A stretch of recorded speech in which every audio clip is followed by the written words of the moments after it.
Hello dear guys, this is Sanghapal Narwade and welcome to my this new video।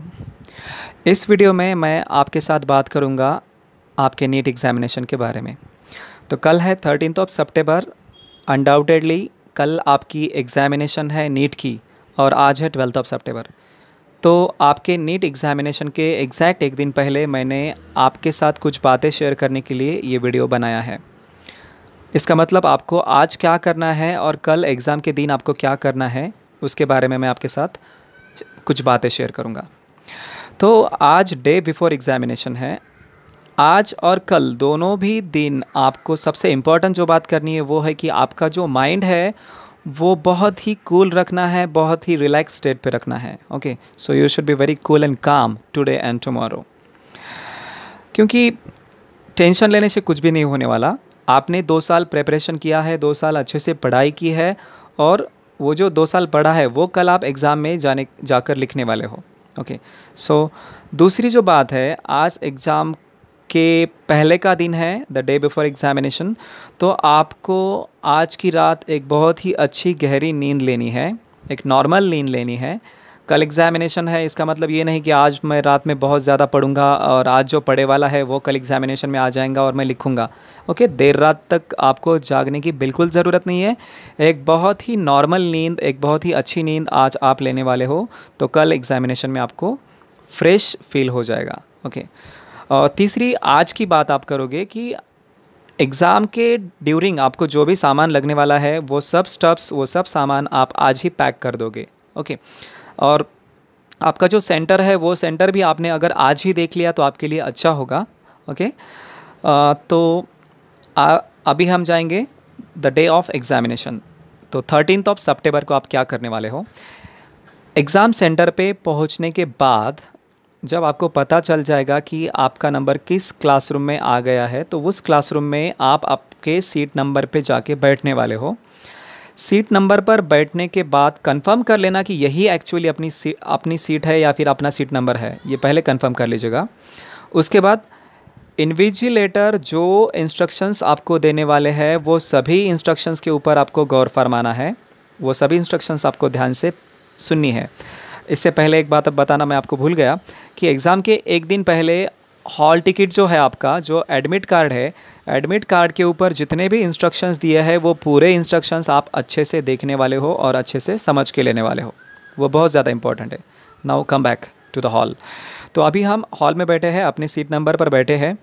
Invigilator जो भी instructions दे रहे हैं वो instructions हम सुकून से अच्छी तरह से सुन रहे हैं और फॉलो कर रहे हैं।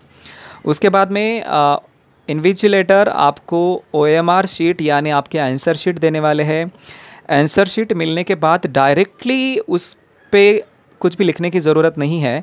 OMR शीट पे जो इंस्ट्रक्शंस दिए वाले हैं, अगर दिए वाले हैं तो वो पूरे इंस्ट्रक्शंस आप अच्छे से पढ़ोगे और उसके बाद ही OMR शीट पे जो भी लिखना है वो आप चालू करोगे।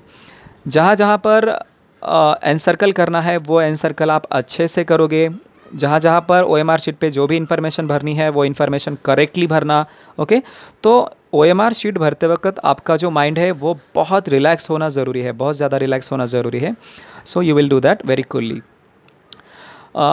OMR शीट भरने के बाद दूसरा पॉइंट आता है, इन्विजिलेटर जब आपको क्वेश्चन पेपर देने वाले हैं, तो क्वेश्चन पेपर देने के बाद आपको देखना है आपको करेक्ट सेट आया है या नहीं है। और सेट आने के बाद, क्वेश्चन पेपर हाथ में आने के बाद आपको क्वेश्चन पेपर पे जितने भी इंस्ट्रक्शंस दिए हैं वो पूरे इंस्ट्रक्शंस आपको पढ़ना है, वो भी अच्छे से। ओके, और फॉलो करना है।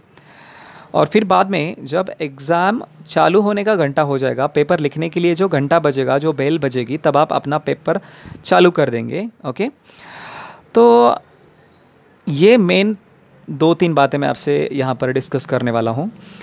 तो क्वेश्चंस पढ़ते वक्त आप अच्छे से पढ़िएगा, वहाँ पर कोई भी हड़बड़ाहट मत कीजिएगा, कोई भी हरी मत कीजिएगा। Okay, there is no any need to go in the over confidence. कभी कभार हम ओवर कॉन्फिडेंस में चले जाते हैं, तो ऐसे ओवर कॉन्फिडेंस में बिल्कुल नहीं जाना। बहुत ही कूल माइंड के साथ क्वेश्चन पेपर हमें पढ़ना है, हर एक क्वेश्चन पढ़ना है। सॉरी, तो क्वेश्चंस 3 प्रकार के हो सकते हैं। कुछ क्वेश्चंस ऐसे होंगे कि जिनका आंसर आपको 100% मालूम है, तो 100% वो क्वेश्चंस आप अटेम्प्ट करने वाले हो। ओके, तो वो तो क्वेश्चन आप अटेम्प्ट करोगे ही।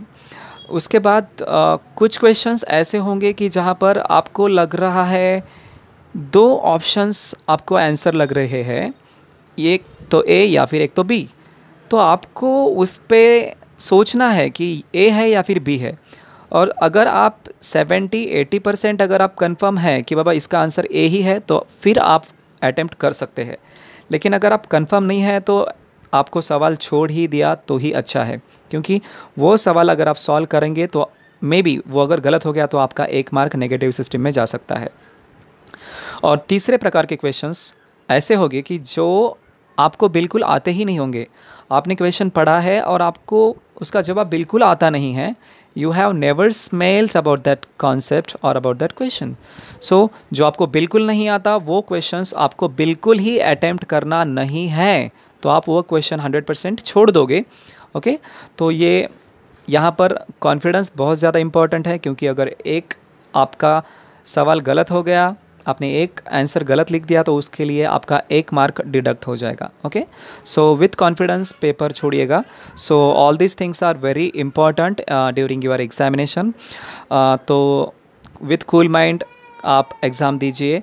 और अभी जो माहौल चल रहा है, अभी जो सिचुएशंस है, कोविड के सिचुएशंस है, कोरोना की सिचुएशंस है, तो बहुत ही ज़्यादा सेफ़ होकर आप एग्ज़ाम को जाए, एग्ज़ाम दीजिए। तो मेरी तरफ से आपको एग्ज़ाम के लिए बहुत बहुत शुभकामनाएं। Wishing you a very best luck for the examination and solve your paper with a cool mind. Thank you very much for watching.